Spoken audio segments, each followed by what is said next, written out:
Yo creo que todos estamos preocupados de lo que está pasando en el país en materia de esta epidemia, ¿no?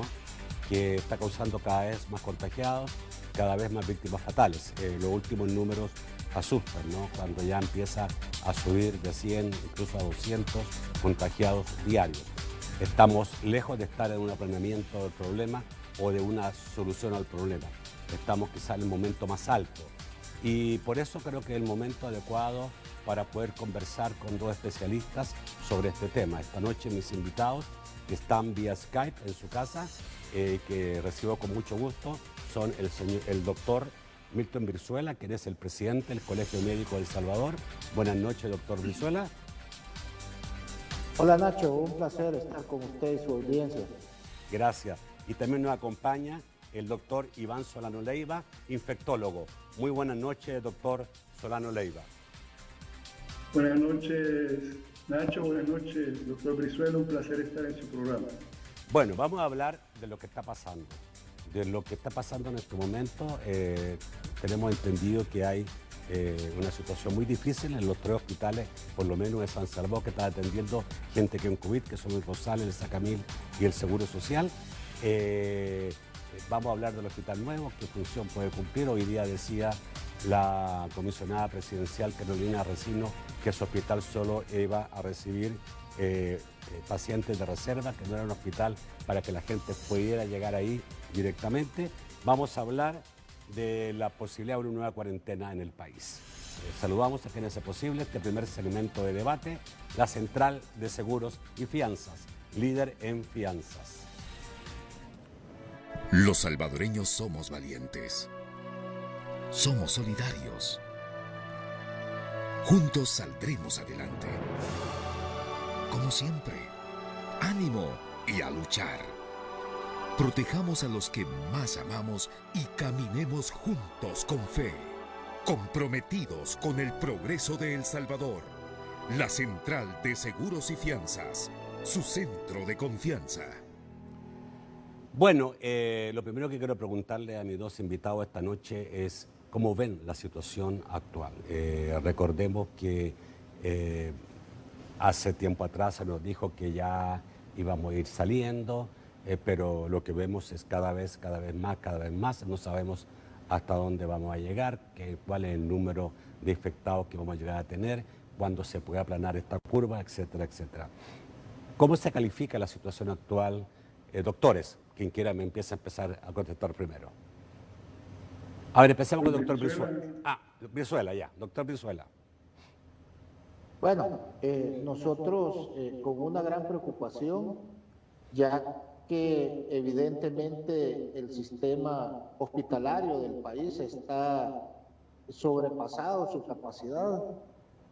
En este momento, los informes que recibimos a diario de nuestros colegas son informes de una gran preocupación. Hay muchas personas que están en una situación grave, que están necesitando de cuidados especiales y cuidados intensivos, y eso pues solo es el reflejo de la gran cantidad de casos que hay en este momento. Doctor Solano. Sí, nosotros pues coincido con lo expresado por el doctor Brizuela. Nos llama la atención que cuando vemos los datos oficiales publicados día con día por parte del gobierno y se hace un análisis en base a esos datos, eso y al contrastarlos con la realidad no pegan, ¿verdad? Porque cuando uno revisa los datos oficiales y hace curvas epidemiológicas para ver el comportamiento, en qué momento nos podemos encontrar de la enfermedad, pareciera que estamos en una fase de aplanamiento de la curva, según los datos oficiales. Porque vemos que al calcular, por ejemplo, el R sub 0, que es el índice de contagiosidad de la enfermedad, anda alrededor de 1.334 según el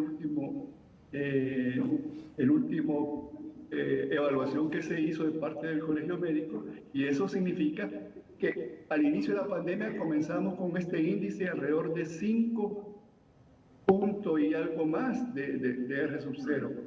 Y si se va acercando más al 1, este índice significa que una enfermedad se está controlando.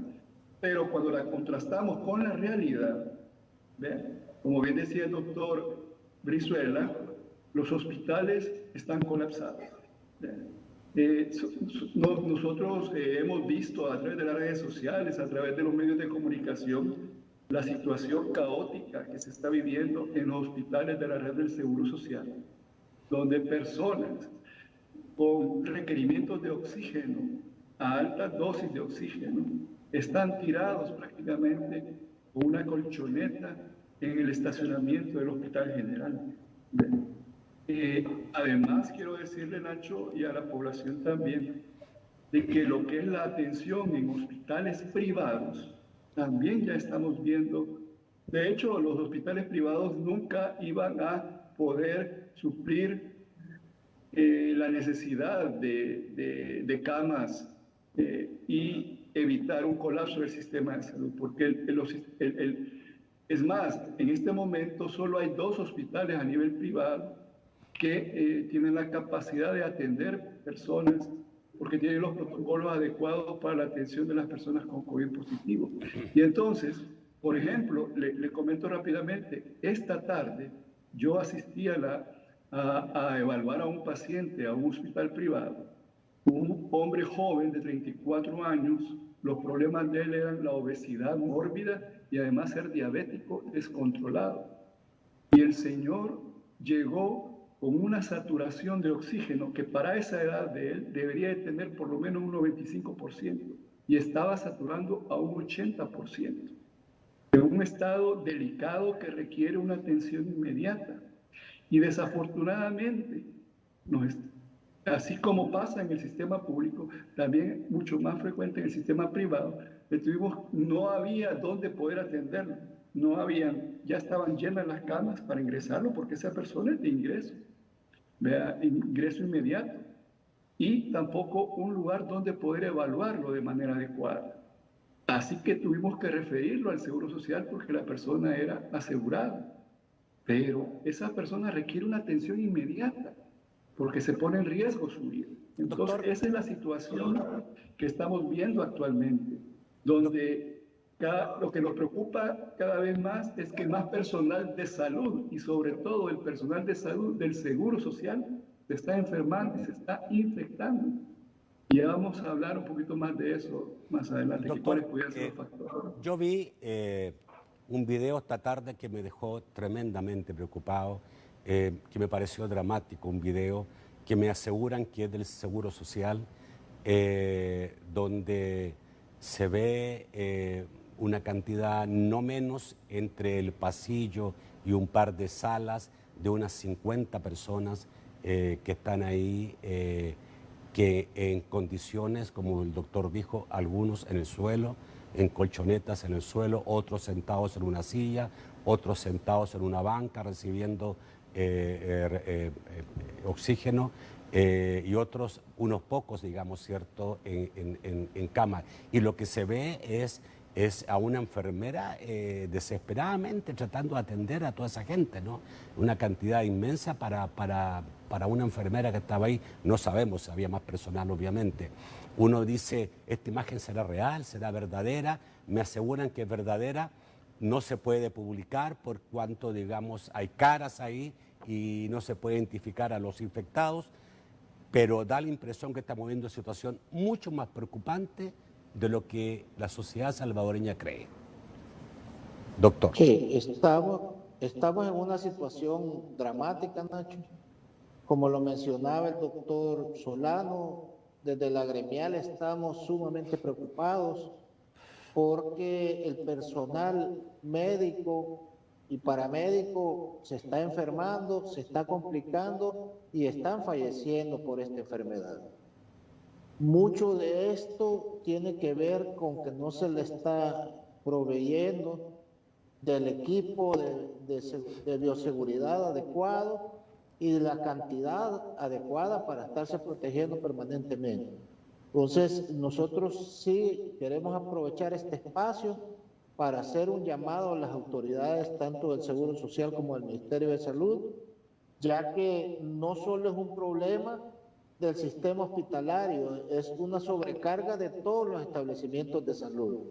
Las unidades de salud, las unidades médicas del Seguro Social están atendiendo pacientes delicados que deberían de ser atendidos en hospitales y muchas veces no los logran transferir o no los logran referir porque no hay camas en los hospitales.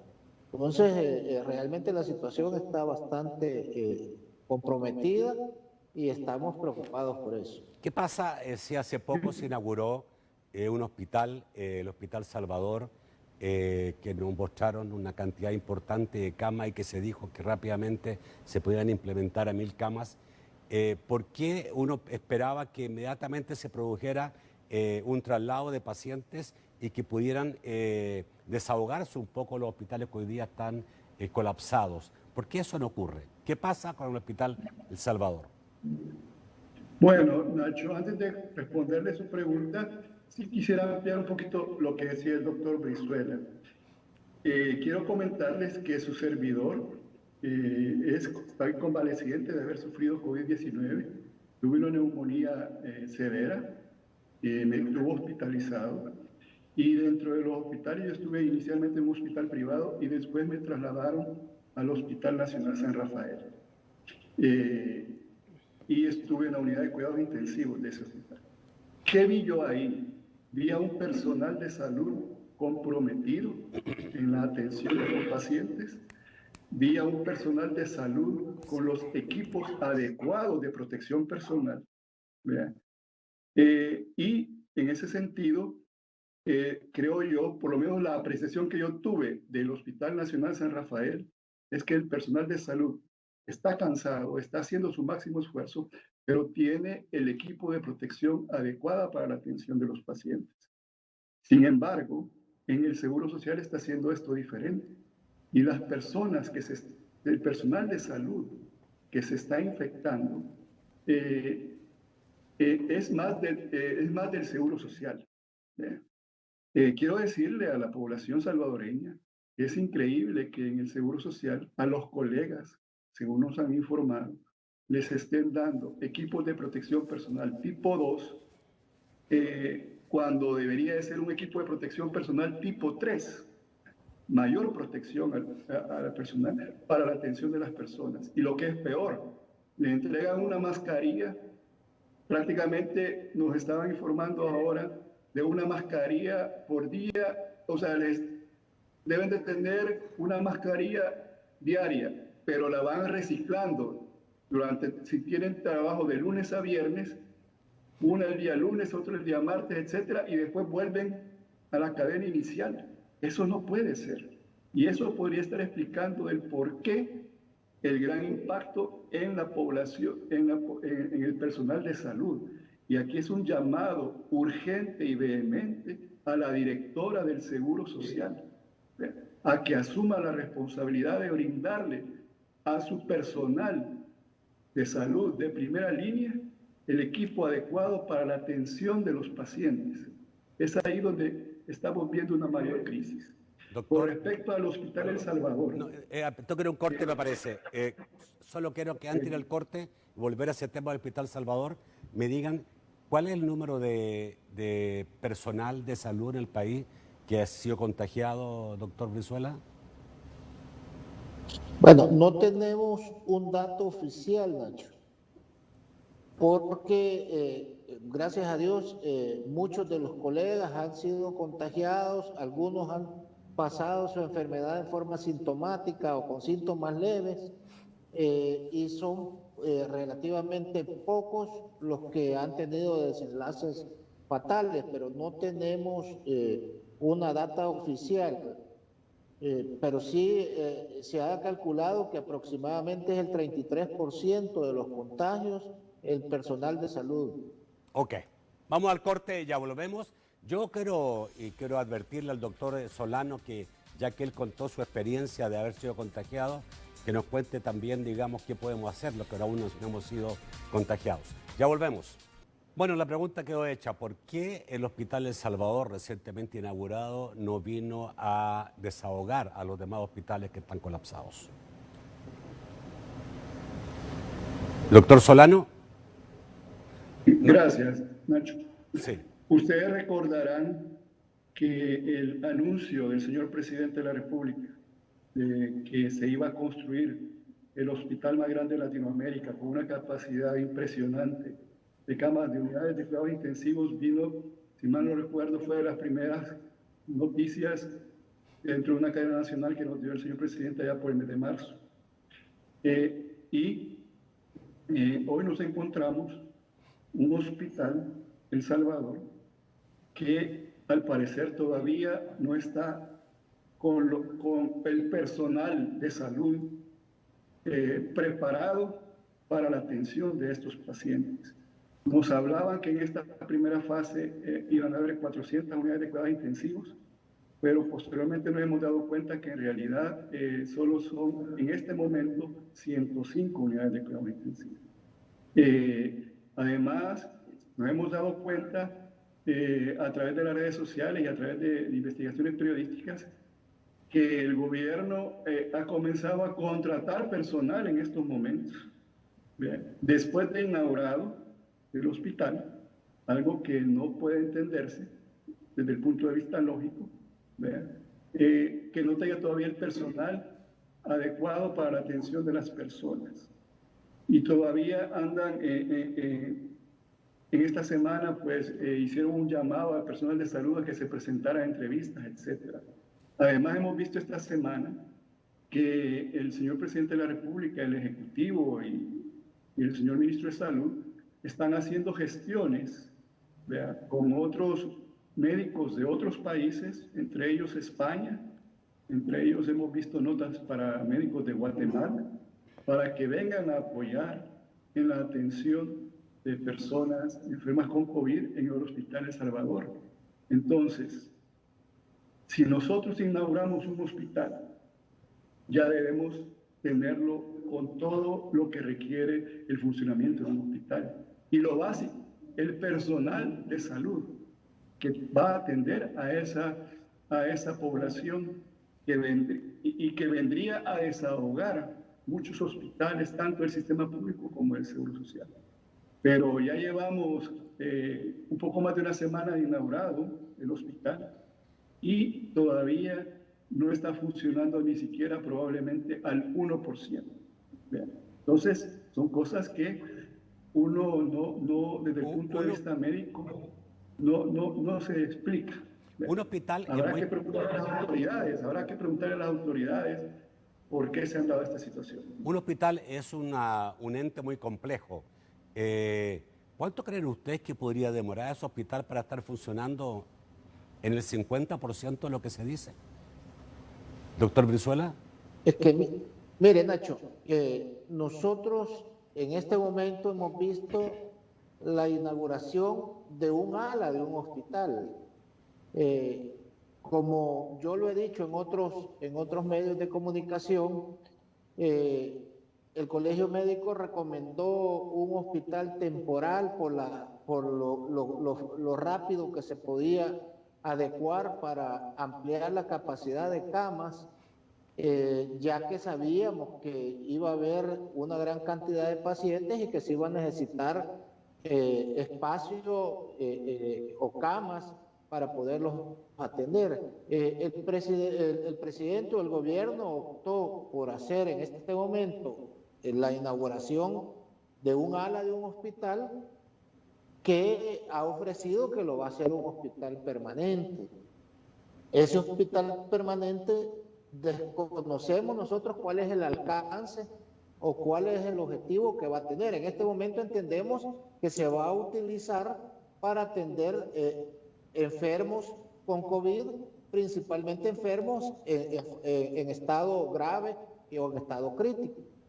Entonces, difícilmente nosotros podemos hacer un análisis profundo de cuál es el alcance que va a tener el hospital sin conocer el proyecto cuando ya sea un hospital permanente, ¿a qué se va a dedicar, verdad? O sea, si va a ser un hospital especializado, Bueno, pero si va a ser un al hospital momento de general. ahora, al momento de ahora, en el momento de esta crisis, porque ustedes dicen, y así lo sabemos, hoy vivimos una crisis. Si los hospitales que están atendiendo COVID están saturados, pues tenemos una crisis fuerte, ¿no?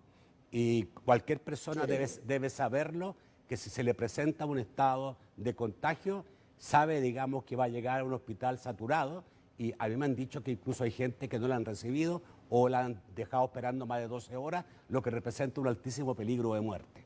¿Es correcto? Ok, por lo tanto, este hospital de El Salvador no es una solución hoy día.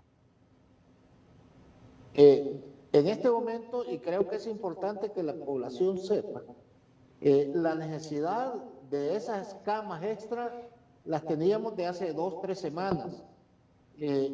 Nosotros, al igual que el resto de salvadoreños, esperábamos que esto fuera la solución para empezar a descongestionar el resto de hospitales de la red pública y del Seguro Social. Desgraciadamente en este momento no está sirviendo para eso. Esperamos que a corto plazo el gobierno, el ministerio y todas las instancias del Estado hagan lo necesario para que esto empiece a funcionar y que ayude a salvar las vidas que necesitamos salvar. Ok. ¿Cómo...? A ver, quería enfocar la pregunta de otra manera, pero ¿cuáles a juicio de ustedes, muy honestamente, los errores que se han cometido? Porque todo sistema, toda acción, todo proyecto, todo lo que se haga públicamente debe ser evaluado y es sujeto a la crítica, obviamente.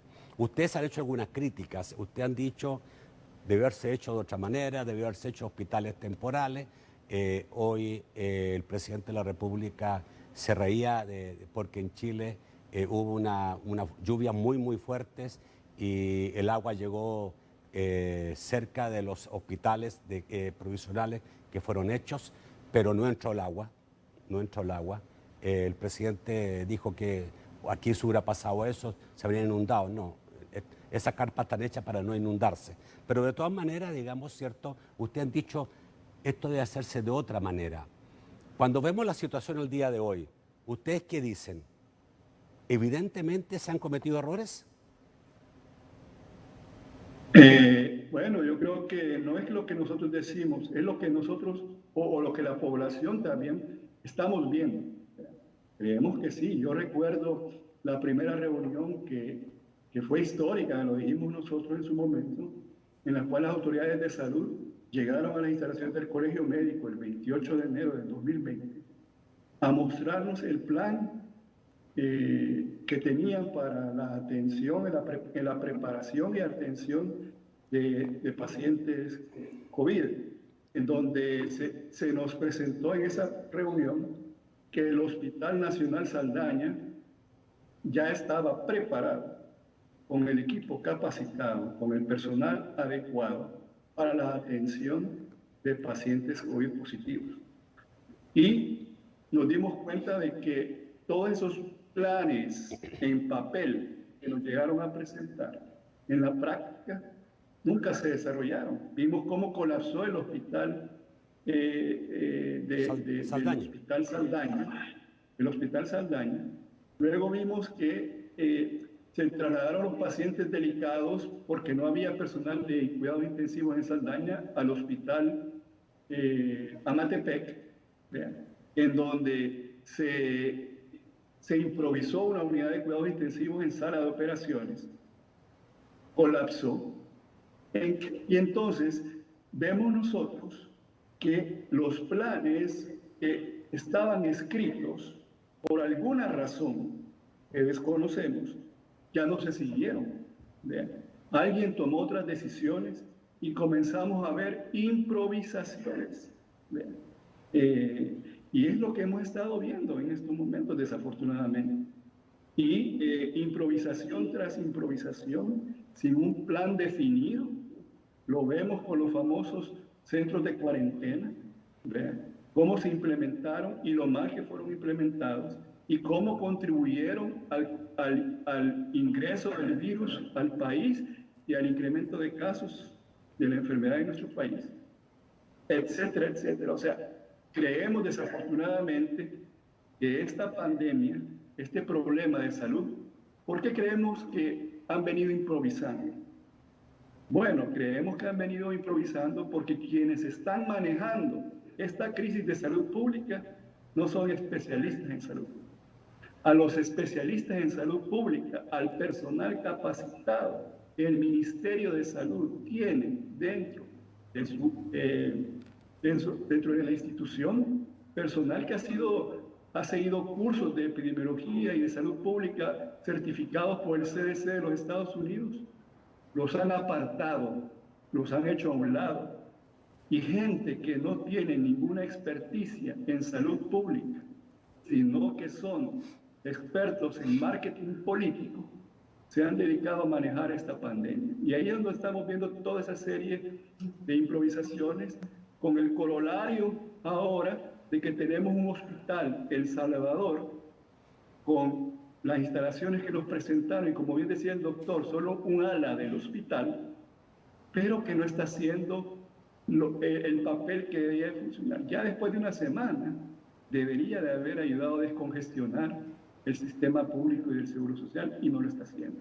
Entonces, creemos como Colegio Médico que desafortunadamente a los técnicos que el Ministerio de Salud tiene, que son muy buenos, los han hecho a un lado, y son otras personas las que están, y sabemos quiénes son esas personas, las que están manejando esta pandemia. Doctor, ¿hay especialistas en el país suficientes, doctor Brizuela? ¿Hay especialistas suficientes o hay especialistas, como ese que no se ha tomado en cuenta? ¿Por qué se empieza a pensar en traer médicos de Guatemala o en España? Y la pregunta también que le quería hacer, ¿puede un médico de afuera trabajar en El Salvador, o en esta situación si hay una excepción? Sí. Bueno, realmente el país tiene limitantes en cuanto a la cantidad de médicos especialistas en cuidados intensivos. O sea, esa es una realidad que tenemos. Nunca el país se preparó, digamos, para resolver los problemas graves de la mayoría de la población. Y es una deuda histórica que ha tenido el sistema de salud con los salvadoreños, y en esta pandemia, en este tipo de emergencias, se ha evidenciado las graves dificultades que tenemos nosotros como país. Nosotros no vemos mal, una vez se agote la búsqueda de personal en el país, que se pueda pedir apoyo de otros países, una vez los médicos que vengan cumplan con los requisitos que el país tiene para poder venir a ejercer la profesión de la medicina. Y eso es una competencia de la Junta de Vigilancia de la Profesión Médica y el Consejo Superior de Salud Pública. O sea que las posibilidades existen. Nosotros no vemos mal que en una situación de necesidad se pida ese apoyo.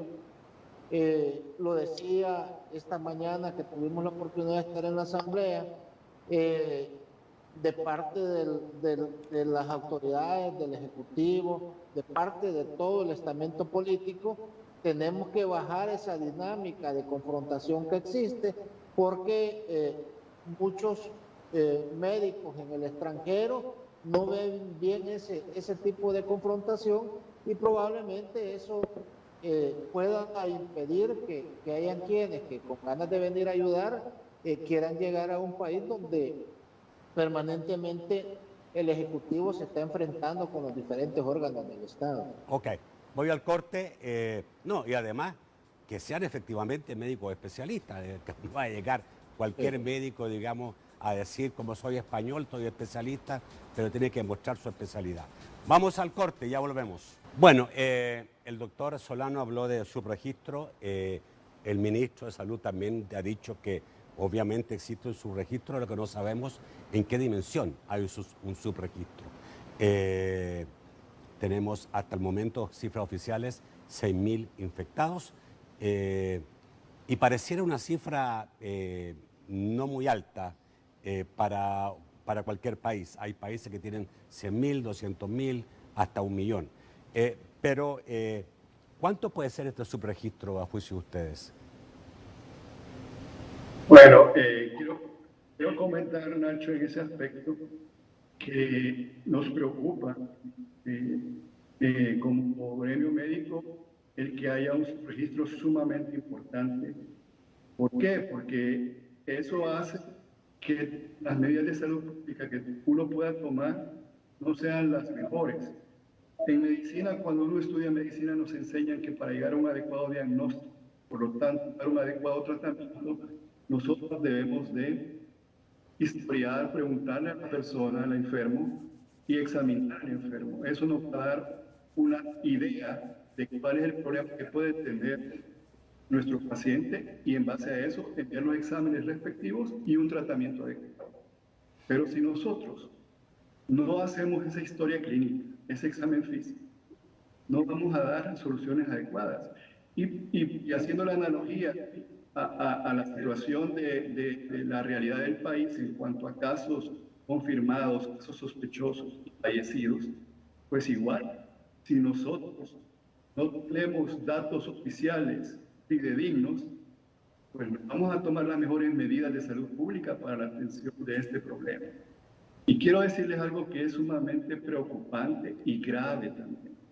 Sabemos nosotros que en el caso de mortalidad, hasta el 22 de junio, de la semana pasada, el 22 de junio, el Ministerio reportaba en su página COVID-19, que lo actualizan el señor presidente a medianoche todos los días, que había una mortalidad de 126 personas, pero la verdadera mortalidad, en base a una base de datos que la están manejando un grupo de personas que no son expertos en salud pública, para esa fecha era 729 salvadoreños fallecidos por COVID. Un subregistro de casi el 600%. Eso definitivamente no puede ser. Esos subregistros. Y luego, cuando vemos el subregistro que puede haber en lo que son los casos, una estrategia que también nosotros la señalamos en su momento, que no debió haber implementado o que no debe implementarse cuando tú estás atendiendo enfermedades nuevas, enfermedades emergentes como el COVID-19, es el hecho de que tú al llegar a una cierta cantidad de casos ya no vas a hacer pruebas diagnósticas. Ese es un error que el Ministerio de Salud tomó a través del señor ministro la decisión de que al llegar a los 2.000 casos ya no iban a hacer pruebas. Y es más, aprovecho también hablando de las pruebas para denunciar a mucho personal de salud que está con síntomas, que está con síntomas sugestivos de COVID-19. No les están queriendo hacer las pruebas y además los están queriendo ponerse, que se pongan a trabajar, no siquiera los incapacitan. Y eso, ¿cuál es el efecto? Que esa persona, tanto a su familia como a los pacientes que podrá atender en su trabajo diario, va a ser una fuente de infección.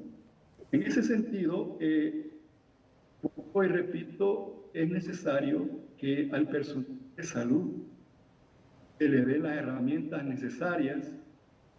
Aquí yo aprovecho su canal para hacer un llamado al Ejecutivo que dé las herramientas necesarias para la atención adecuada de las personas con COVID por parte de nuestro personal de salud. Doctor, no queremos que el personal de salud lo sigan llamando héroes y mucho menos que le sigan llamando mártires.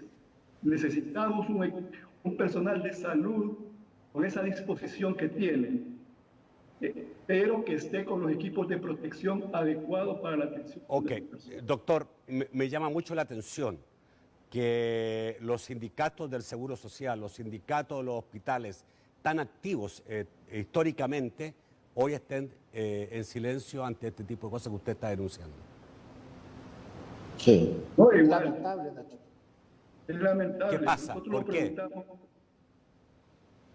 Bueno, no, yo que he pertenecido, por ejemplo, y que pertenecí, porque hoy ya no trabajo en el Seguro Social, y que formé parte del sindicato Simetriz, ¿vea? Que fue el líder del movimiento social, último movimiento social que evitó la privatización de salud en el país. Hoy veamos un sindicato que está prácticamente la junta directiva, y lo digo sin ningún resquemor, la junta directiva de Simetriz, la gran mayoría de ellos tienen puestos administrativos en el Seguro Social. Saquemos las conclusiones. Ok. Lástima. Eso creo que el periodismo debe investigarlo. Doctor Brizuela, ustedes fueron invitados hoy día a la Asamblea y básicamente la pregunta es, el gobierno está pidiendo una nueva cuarentena. ¿Debemos como Asamblea establecer una nueva cuarentena? Tengo entendido que ustedes han dicho que no necesariamente, pero han dado alternativas. ¿Cuáles son esas alternativas? Bueno, lo que nosotros planteamos, Nacho, es que una cuarentena como única estrategia de salud pública no va a venir a corregir la evolución de la pandemia en este momento.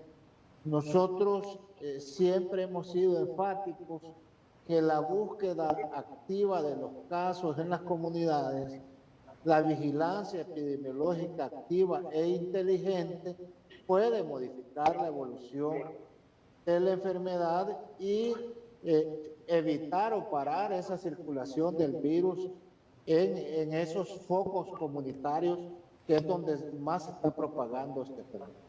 Entonces, nosotros consideramos que el problema está focalizado en municipios del Gran San Salvador bien definidos y que en todo caso es necesario hacer medidas de salud pública, medidas sanitarias. Estas tienen que ser focalizadas en los sitios donde hay mayor cantidad de contagios. Se pueden hacer cercos epidemiológicos, se pueden hacer algunos cierres. Estos lógicamente tienen que ir acompañados de esta vigilancia epidemiológica para que sea efectivo. Entonces, esas son las recomendaciones que nosotros hemos dado, no en este momento, Nacho, lo venimos repitiendo desde hace bastante tiempo. Nosotros lo hemos enfatizado. Las pandemias no se vencen en los hospitales, las pandemias se vencen en las comunidades. Nunca hemos criticado el manejo que dan nuestros colegas en los hospitales porque nos han demostrado que tienen una gran capacidad clínica para sacar adelante a los pacientes, y la mayoría de personas que han salido adelante de esto ha sido por el esfuerzo y la capacidad que tiene el personal médico y el personal sanitario en general. Pero la estrategia no ha sido la correcta. La estrategia tiene que ser la búsqueda activa de los casos, el identificarlos y aislarlos del resto de la comunidad para que no se siga propagando el virus. Una encerrona muy fuerte de 15 días no ayuda. Es que ya lo ha demostrado, Nacho, la encerrona que hemos tenido en estos últimos 3 meses. Una encerrona por solamente estar sin tomar medidas de salud pública que la acompañen no sirve de nada. Ok, doctor Solano, usted tuvo COVID y lo siento mucho y me imagino, digamos, que no pasó por una buena situación. ¿Qué nos puede decir a los que no nos ha dado? Aparte, digamos, del distanciamiento, el cuidarse, ¿hay algo más que se puede hacer? Esto que se habla de tomar una cosa, tomar la otra, ¿hay algo que podemos nosotros ayudarnos a, aparte de tomar las medidas concretas, hacer algo más? Bueno, en primer lugar debemos de saber qué tipo de pacientes somos, si somos pacientes de riesgo o si somos pacientes que no tenemos factores de riesgo. Su servidor tiene factores de riesgo. Vean, una diabetes y una hipertensión arterial que se me desarrolló durante la enfermedad. Ya con eso, yo sabiendo ser diabético, además trabajador de la salud, sabía que si me llegaba a dar COVID, tenía altas probabilidades de desarrollar una complicación. Y es así como el llamado aquí a la población es que no consultemos de manera tardía. En primer lugar, que cuidemos a nuestros adultos mayores, que cuidemos a nuestros adultos que tienen enfermedades como ser diabético, padecer de los riñones, padecer de los pulmones, haber tenido cáncer, etc. Protegerlos, darle mayor protección a ellos, porque para evitar que se infecten. Y si se enferman, deben de estar bajo vigilancia estricta para evitar que no se nos vaya a complicar y no hagamos la consulta temprana. Doctor, para la atención. ¿Tienen que buscar inmediatamente un doctor para ayudarse o tienen que irse a una unidad como el Seguro Social y un hospital que ya sabemos que están saturados? Bueno, definitivamente lo ideal es que una persona con factores de riesgo consulte a un centro de salud, sea del Seguro Social o del Ministerio de Salud, de manera temprana, para tratar de evitar que esta enfermedad se pueda complicar. Y sabemos que el sistema ahorita estamos llegando a esos niveles en los cuales, como les ponía yo al principio del programa, tener a una persona obesa con diabetes no controlada como la que yo vi hoy en la tarde y no teníamos dónde atenderla a nivel del sistema privado y tener que enviarla al sistema público, eso desafortunadamente es una realidad que estamos viendo cada vez más frecuentemente. Dramática. Pero esta persona debió de haber consultado más tempranamente, ¿verdad? Porque era una persona de riesgo, a pesar de ser una persona de 34 años. Pero usted dijo una cosa, que no se ha dicho, porque yo creo que el gran error que hemos cometido es meter miedo y no educar. Usted ha dicho una cosa bien importante. Hay que saber qué somos, qué tenemos, qué tan sanos somos. Ya sabiendo eso, sabemos el grado de complicación que podemos tener y la rapidez que debemos actuar. Vamos al corte, ya volvemos. Vamos con Mao Hernández para saber quién son los amigos televidentes esta noche. Buenas noches, Mao. Nacho, muy buenas noches, doctores, buenas noches. Muchos comentarios alrededor, sobre todo de la sugerencia de una cuarentena. Comenzamos con Emilio Monterrey. Es necesario ser más agresivos con la epidemia, falta educación en la comunidad, deben hacerse acciones directas, cercos sanitarios y cuarentenas focalizadas. La cuarentena estricta aplica con aquellas personas que no colaboran con las autoridades. ¿Qué opinan? Saludos. César Artigas hace una crítica y dice inaceptable el bajo de nivel de compromiso con la seguridad personal, el seguro social, ante el COVID-19. No es posible que se expongan de esta manera. Corrijan, prioricen recursos al personal de primera línea. Jorge Franco participa y nos dice, doctor Brizuela, como representante del Colegio Médico, esta necesidad de tener una mejor red de salud no es de hoy, es una deficiencia por años, no es culpa del gobierno actual. ¿Qué hicieron todos estos años para exigir a los gobiernos anteriores mejorar estas condiciones? Brenda García pregunta si el Colegio Médico está preparado para atender esta pandemia, si tiene el recurso. Jaime Carballo participa y escribe, buenas noches, estamos bajo una emergencia inesperada y gravemente contagiosa con mal manejo médico especialista de nuestros sistemas. En ser confrontativos, ¿qué conveniente sería al final de esta pandemia encontrar culpables? ¿Podrían ser sancionados éticamente y médicamente? Omar nos dice, los especialistas siempre han dado medidas inteligentes, pero los políticos quieren medidas de juego político y de mantener aplaudiendo al pueblo. Por un lado dicen que ellos no quieren proteger la vida, quieren que se mueran. Con ese discurso, ¿qué responde el pueblo? Y finalizamos con Alma Gómez que dice, lo malo es que la gente con o sin cuarentena anda en la calle y no buscando qué comer o trabajar, anda hasta ingiriendo alcohol. Regresamos al set para respuestas. No sé, Mao, si yo escuché unos problemas de sonido acá. No sé si también lo escucharon ustedes o salió al aire eso. No estoy seguro. Y si los doctores escucharon bien ¿Escucharon bien las preguntas, doctores? Yo tuve dificultades para escucharlas con buena fidelidad, ¿no? Ya. Pero, Pero los que escucharon pueden responder, si no yo les recuerdo. Adelante, ¿quién quiere bueno, empezar?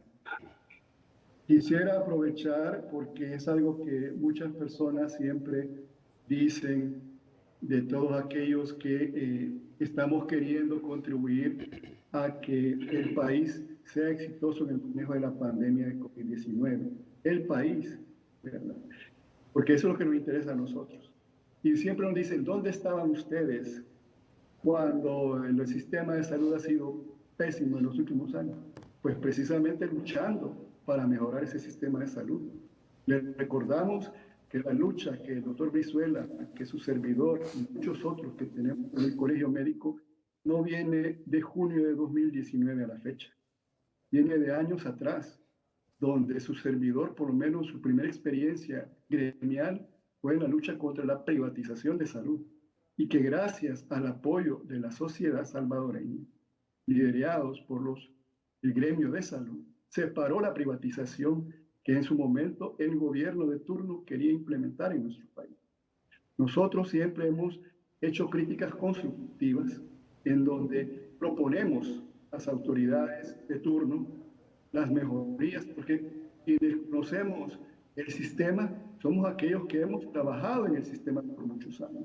Un servidor ya no lo trabaja desde hace 3 años. Yo trabajé 24 años en el sistema de salud del Seguro Social. Y los que me conocen saben que yo siempre he estado en la lucha por los derechos de mis colegas y también por los derechos de los pacientes. En ese sentido, pues, esa situación como que no va.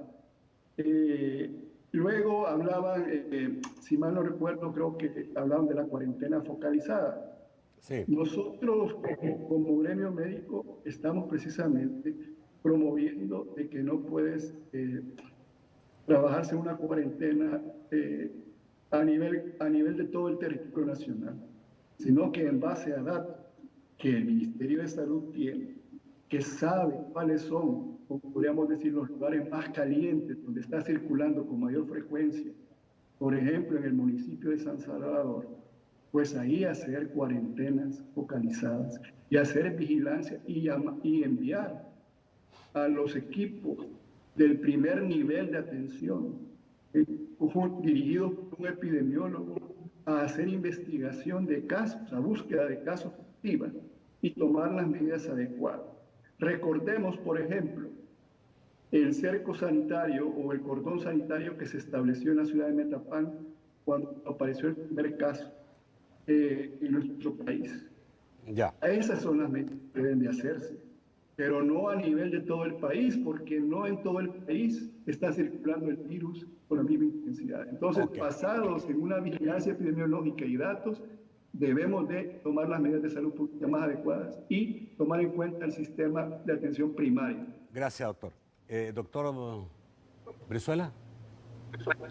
Pues sí, Nacho, yo sí quisiera enfatizar de que nosotros desde la gremial, como ciudadanos responsables, con la capacidad técnica científica que tiene el Colegio Médico y sus filiales, pues siempre hemos estado a la disposición de las autoridades, siempre hemos mantenido una postura crítica, constructiva. Es necesario en una democracia que los tanques de pensamiento, que la sociedad civil organizada sean los contrapesos de la función pública y que a través de esto se hagan las cosas de la mejor forma. Nosotros ofrecimos trabajar de cerca con las autoridades a través de una mesa técnica.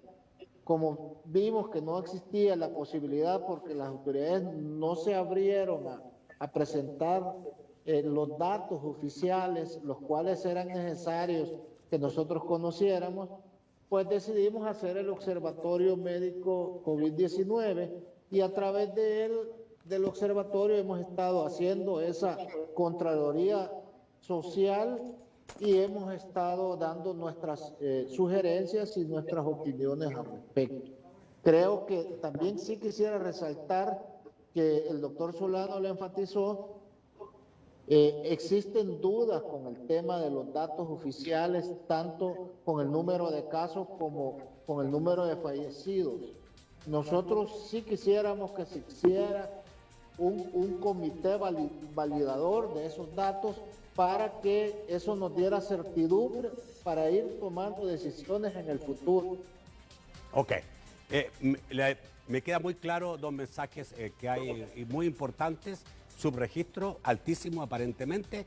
Es necesario, digamos, establecer cuál es la verdad de los datos y el otro, digamos, que el personal de salud que ha sido contagiado en aproximadamente un 30% no tiene los elementos básicos para protegerse. Doctores, muchísimas gracias por estar esta noche. Gracias, doctor Solano. Gracias, Muchas doctor gracias, Brizuela. Nacho. Gracias, buenas noches. Gracias a usted también, amigo televidente, por su sintonía. Los espero mañana. Vamos a conversar mañana con el ministro de Hacienda, porque ahí también hay un problema grave. Hasta mañana. Que pasen buenas noches.